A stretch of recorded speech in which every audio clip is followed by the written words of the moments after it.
uuesti olemas, aga tore ju.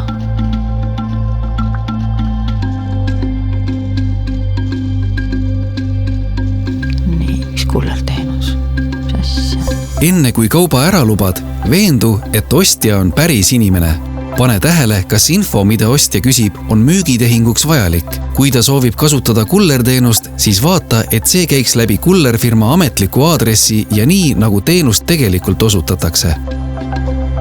Hoia end kursis parajasti ringlevate petuskeemidega ja ole valvas. Pettuse ohvriks langedes võid ilma jääda nii kaubast kui rahast. Ole IT-vaatlik. Ole teadlik petuskeemide levikust. Kontrolli linke enne kui klikid. Ära sisesta pimesi oma pangakaardi andmeid ega PIN-koode. Vaata lähemalt www.itvaatlik.ee.